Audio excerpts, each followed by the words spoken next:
Assalamualaikum warahmatullahi wabarakatuh. Perkenalkan, nama saya Sofia Agustina Nindus, tabuk A221-20042 dari kelas A Program Studi Pendidikan Biologi Fakultas Keguruan dan Ilmu Pendidikan Universitas Trisakti.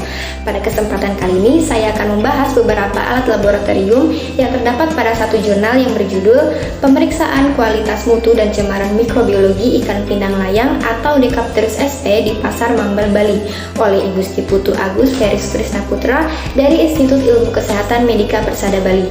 Tujuan saya membuat video ini yaitu untuk memenuhi tugas akhir pada mata kuliah Teknik Laboratorium. Nah, di sini saya akan mengkategorikan alat laboratorium menjadi 3 golongan. Yang pertama yaitu alat elektrik, yang kedua alat gelas, dan yang ketiga yaitu non-gelas. Untuk lebih jelasnya simak video berikut ya. Golongan pertama yaitu ada alat elektrik. Alat elektrik yang pertama yaitu inkubator. Nah, inkubator ini digunakan untuk memproduksi kumpulan mikroba, menumbuhkan kultur mikroba atau kultur sel, meningkatkan laju pertumbuhan organisme, dan memelihara kultur organisme yang akan digunakan lagi nantinya. Alat elektrik yang kedua yaitu ada oven. Oven digunakan untuk memanaskan dan mengeringkan sampel serta melakukan sterilisasi. Untuk golongan yang kedua ada alat-alat gelas. Alat gelas yang pertama adalah pipet ukur. Nah, pipet ukur ini digunakan untuk memindahkan cairan atau larutan ke dalam wadah dengan berbagai ukuran volume. Selanjutnya ada tabung reaksi. Tabung reaksi berfungsi sebagai tempat mereaksikan 2 atau lebih larutan atau bahan kimia, serta sebagai tempat mengembangbiakan mikroba dalam media cair.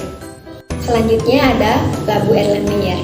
Labu Erlenmeyer digunakan sebagai wadah dari bahan kimia cair serta biasanya juga sering digunakan sebagai tempat untuk proses titrasi untuk menampung larutan yang akan digunakan. Alat gelas selanjutnya ada cawan Petri. Cawan Petri digunakan sebagai wadah untuk menjaga sterilisasi bakteri atau virus dari spesies atau elemen yang dapat mengkontaminasinya. Nah, alat gelas yang terakhir ada lampu spiritus. Lampu spiritus digunakan untuk membakar zat atau memanasi larutan yang menggunakan bahan bakar spiritus, contohnya seperti alkohol atau etanol. Untuk golongan yang ketiga ada alat non-gelas.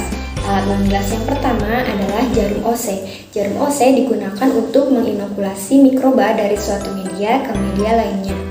Selanjutnya ada rak tabung reaksi. Rak tabung reaksi berfungsi sebagai tempat untuk meletakkan tabung reaksi dengan jumlah yang banyak. Alat non-gelas selanjutnya ada pisau. Nah, pisau di sini berfungsi untuk memotong bahan-bahan yang berada di laboratorium. Alat selanjutnya ada pipet automatik.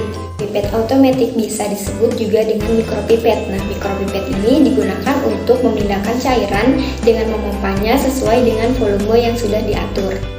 Alat selanjutnya ada timbangan analitik. Timbangan analitik digunakan untuk mengukur massa benda yang berada di laboratorium. Alat selanjutnya ada tip kuning. Tip kuning digunakan pada mikropipet atau pipet automatik untuk mengambil larutan dalam ukuran yang mikro. Alat non-gelas yang terakhir ada hand counter.